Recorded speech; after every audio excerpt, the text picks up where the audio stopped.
Welcome to CosmoFactory, a podcast by Cosmoprof Worldwide Bologna, where we explore the entire cosmetics, personal care, and fragrance industry supply chain. I'm your host, Deanna Utrusky, and here at CosmoFactory, we look beyond the trends to discover the ideas, initiatives, and innovations that are truly advancing beauty. Let's get started. This episode is about digital data and consumer sentiment. It's about the unfolding of a trend, and it's about the language and phrasing consumers use when they are looking for longevity benefits from beauty and wellness products. For today's episode of the CosmoFactory podcast, I'm speaking with Mathilde Riba, Beauty Insights Manager at SPATE. Mathilde, welcome to CosmoFactory. Thank you so much for having me. I'm super excited to talk about longevity today. Yeah, you're welcome. I'm looking forward to our conversation too. For listeners who are not yet familiar with SPATE, I'll start just by saying that this is a market research company. You're based in the US and this business was established in 2018. Mathilde, will you tell us more about the company? Where does your data come from? How do you analyze and interpret that data? Yeah, absolutely. All right. So what SPATE does is that we looked at the pre-sales funnel data. So I'm thinking the consideration stage. So we're looking at social media platforms like TikTok and Instagram. We're also looking at Google search in the buying intent phase. Of course, we're always looking at adding more sources. So we've been working on adding Reddit data to the dashboard to add a little bit more of qualitative data to our data set. One thing I would say is that the way the data is organized on the dashboard is trend-based. So what we do for Google search is we look at the search queries, for TikTok, the hashtags, Instagram also hashtags. We aggregate everything into trends to give an idea of what's trending, what's declining, what's growing really fast. And of course, we look at related searches, hashtags, just to give an idea of the benefits, the trend, the related trends, or the brands that are also driving a specific trend, just to give really more information to our users about what is driving decline, what is driving growth for specific trends or categories. Fantastic. And the trend we're going to focus on today is longevity. This is a trend, or maybe even a movement, that beauty industry insiders have been watching for years. But you're watching from a different angle, as the data points that you've mentioned there suggest. You're looking at something that we would call trend diffusion, and how consumers en masse are integrating longevity into their beauty behaviors, into their thinking. What indications are you seeing that beauty consumers are concerned with longevity or shopping for products with longevity benefits? Yeah, totally. So we know longevity has been such a big topic in the industry.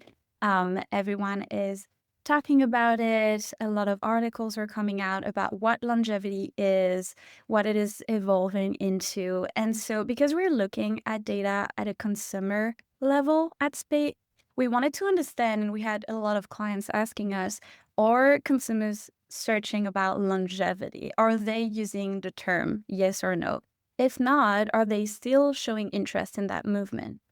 And so we looked into the term longevity overall. So we looked at wellness, beauty, everything. And we found out that some consumers are using the term longevity mainly in a wellness context. And so they'll look at longevity ingredients like NAD, that now, of course, is very big in beauty also, but really started in wellness. A resveratrol, they're also looking at menopause. They're looking at creatine, things that we really see in wellness, big topics and ingredients in wellness. But we also saw that one of the biggest related topics, upcoming topics, was the skin. And so consumers are starting to talk about skin longevity. But really, when we did some research about whether or not consumers were interested in that longevity movement, we looked at a couple of things. We looked at related topics that people were either talking about on social media or searching about on Google. And so I'm thinking things like the science behind the skin. So we have skin microbiome, skin barrier is also really growing. We have things like cellular senescence. Consumers are really trying to understand the science behind the skin and how they can support it.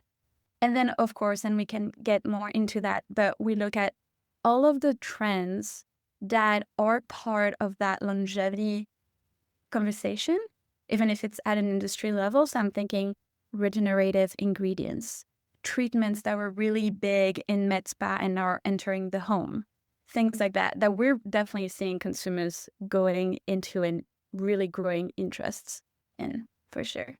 Yeah, no, it's so interesting. I saw a recent report you created that even called out longevity as an unspoken consumer priority, and certainly what you're describing there, that maybe not the bulk of consumers are using this term, but they're looking for related ingredients, related benefits.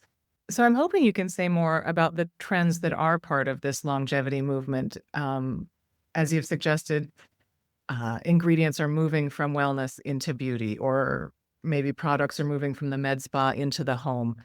Can you say more in particular about what you're looking at, or what's popular with consumers that suggests longevity is indeed a trend that they're interested in? So for PDRN serum, for example, it all started with the salmon sperm injections that we were seeing very popular, especially in Korea, which is quite interesting. And then the idea of PDRN as an ingredient that is regenerative really made its way to the US. And so in the very beginning, I remember consumers on TikTok in the US were talking about a PDRN cream that was Korean pharmacy.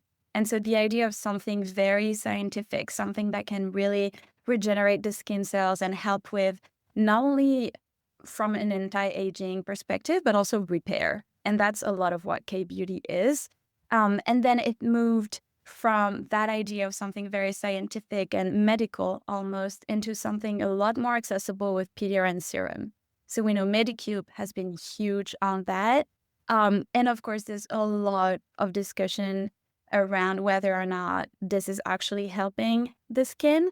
But I think consumers showing interest in ingredients that are said to be regenerative is telling us a lot about the direction they want to go with when it comes to anti-aging, but also a long-term investment for their skin. Mhm. And then when another good example is, for example, microneedling has been so big in the industry at med spas, of course, but now we're seeing microneedling serums coming along. And so seeing consumers really trying to optimize their routine at home using things that maybe they were going to the med spa for before is also telling us that they're trying to maximize the amount of products, ingredients they can have in their routine to help with longevity, as opposed to maybe a monthly appointment at a med spa.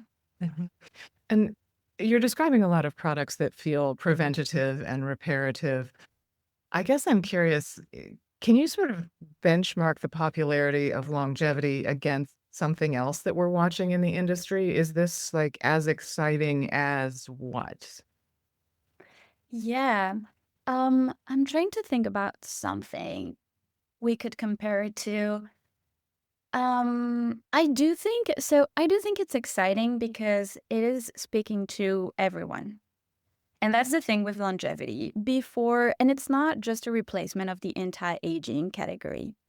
Longevity is going to speak to people in their 20s who are trying to invest in their skin long term. It's also speaking to people in their 50s, 60s who want to make sure that starting from now, they really support their skin, whatever stage the skin is at. So I think the excitement here for the industry is also to really be able to talk to everyone and, of course, adjust the way you talk to people depending on the stage they are in their life and the stage their skin is at. But I think that's really part of the excitement. The other thing about preventative and protective care has been also something that we've been seeing consumers with acne dealing with, for example. So I feel like the idea of protection and really prevention in skincare has been so big for a lot of people. And now this longevity aspect is really taking this idea and making it a long-term investment for truly anyone, whether you're dealing with rosacea, acne, aging skin. It doesn't really matter because it's really something that anyone could relate to. Sure. No, that's fantastic. And as you've suggested, there are ways then to speak to the consumer about this, and it might vary a little bit demographically, but maybe that is part of the answer to this question. But I'm curious how then the industry can apply these learnings. What can brands or agencies do with this type of digital consumer data? Does it complement conventional market research? Is it an instead of sort of platform? What how does the industry use what you know? Yeah, totally.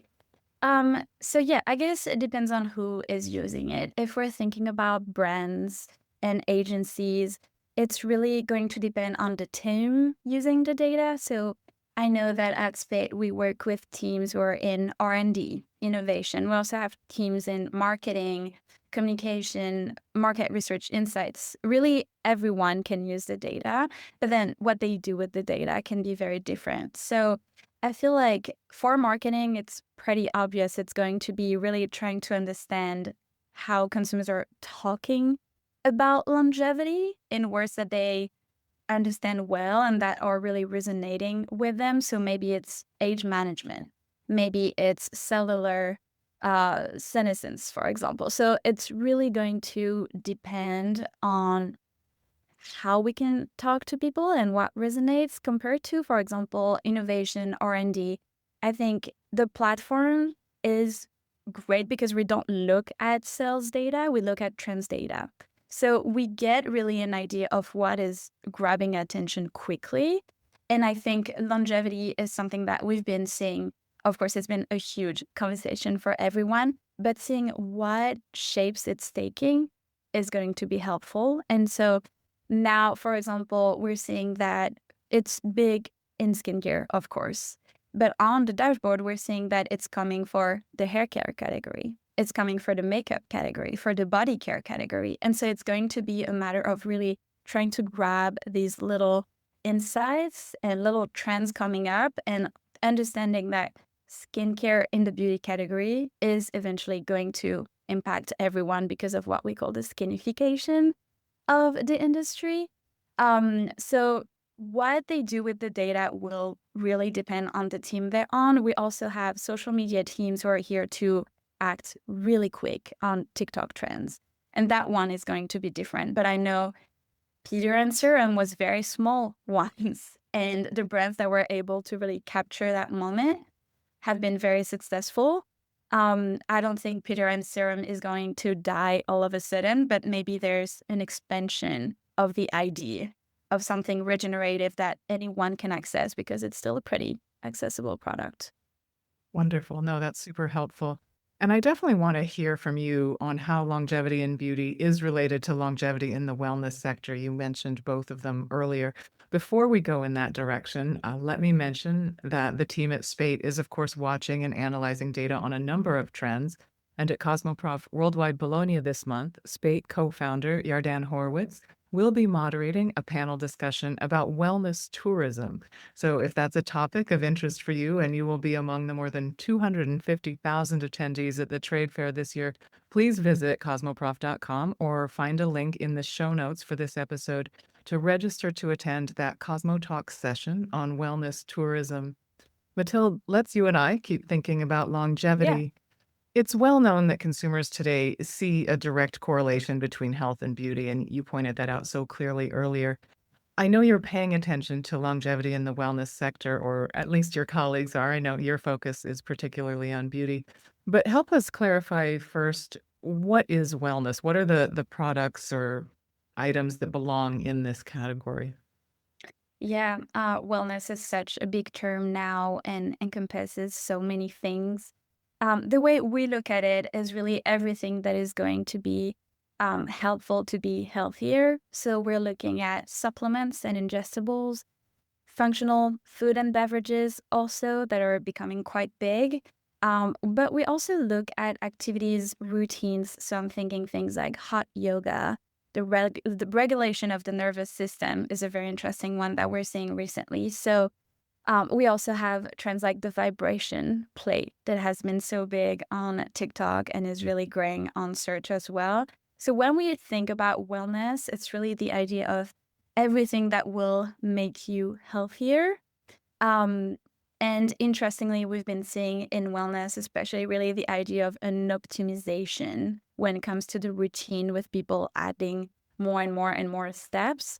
And so that's also why I think the wellness definition is expanding, because consumers are adding more things, whether it is an activity like a hot Pilates, a hot yoga, or something they can just do daily. Like I know tapping is really trending for everything that is nervous system related. So we do encompass a bunch of things, including products, but also activities, routines. And can you say something about how wellness then is animating the longevity movement? How is it helping build momentum here? Yeah. I would start with saying I mentioned it earlier, but longevity so far as a term is really used in the wellness conversation so far. It's also really used on social media. So we're seeing a lot of discussion on Instagram, on TikTok also. That being said, it's not yet a huge term for consumers to use, even in wellness. And so, similar to what we did with beauty, we try to look at related topics that consumers are already talking about. And so we looked at things like biohacking, for example, with the idea of really optimizing your routine, making sure that you have all of the nutrients you need, that you're good, you're all set up with your fiber, protein, hydration. But we also looked at things like longevity lifestyle and longevity supplements. So these two trends are growing already, and consumers are trying to understand how they can support their body, but also mental, spiritual health using all of these things. We also looked at things like hormonal regulation that is playing a big part in the longevity conversation in wellness, because hormones are impacting everything in your health. And now consumers know it, understand that better, and are really trying to be more proactive. So we're definitely, of course, some people are using the term longevity already, but we're seeing a bunch of topics that are fueling that shift. And I think that's also interesting to for brands, agencies, anyone to understand, because these topics are definitely fueling the longevity shift that we're seeing across beauty and wellness. Mhm, mhm. And let's think about beauty a little bit more in particular. You've already mentioned supplements belong in the wellness sector. And of course, we see many, many brands in the beauty space now selling supplements to their customer. What else or what do you see going on in wellness that may be of particular interest to beauty brands and suppliers? Yeah. Um, I love the topic of beauty and wellness overlap. I think it's fascinating. Yeah, as you were saying, we're already seeing, for example, wellness ingredients in beauty. It's been happening for a while now. But what I love to really look at is the other way around. And so, for example, in beauty, we know that wearables have been such a big topic. So I'm thinking overnight collagen mask that you peel off in the morning, under eye patches, pimple patches, even. And so the idea of something wearable that will really bring something to your skin is now growing in wellness quite a lot. And so we're seeing patches doing really well. I'm thinking NAD patch. I'm thinking dopamine patches. Like really anything that is wearable is now growing in wellness. And I think it's interesting to see how the beauty industry made it almost normal for people to just stick things on our Right. They're faces. borrowing a product format. Exactly. And so That's so cool. now it's moving on to wellness, which I think is so interesting. And they also borrowed the idea of, with under eye patches, for example, it used to be used in your home, no one could see you. Now with social media, everyone can tell that you're wearing eye patches, you know? And so brands are really playing around this and having cute logos, cute designs. With the wellness patches that we're seeing recently, and I'm thinking of the brand Kind patches, for example, they are very colorful, and consumers on social media at least are wearing them in places where you can see them. So the idea of it being a branding starting to be maybe not a status thing for wellness yet, but might become it, Mhm. is also really used in wellness now, which I find so fascinating. Yeah, yeah. Any other notes on wellness and beauty and longevity before we finish up here? Yeah, another thing that I thought was super interesting and almost a little funny when I found it was I was talking about Medicube and how they were able to really leverage the PDRN serum trend. And so I was looking at what was happening for the brand, and they just released little strips. So supplements that are really similar. They're marketed the same way they market their PDRN serum, PDRN mask. And so it's a PDRN slash collagen strip that consumers are eating on social media, showing how they use the mask, but also the strips. And I think it's super interesting to see how beauty brands are now really able to get things from wellness, connecting the dots through maybe a viral product, which was the case for Peter and Serum by Medicube. So super interesting to see how they communicate and how they're able to innovate together. Wonderful. That's all so helpful to know.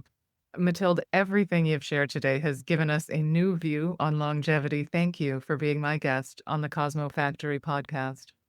Thank you so much for having me. I hope this was helpful and insightful. Always lovely to talk with you.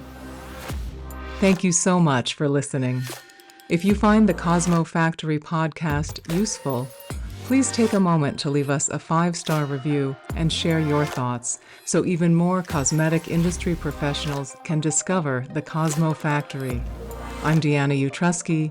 Please join me again next Tuesday for a new episode of the Cosmo Factory podcast.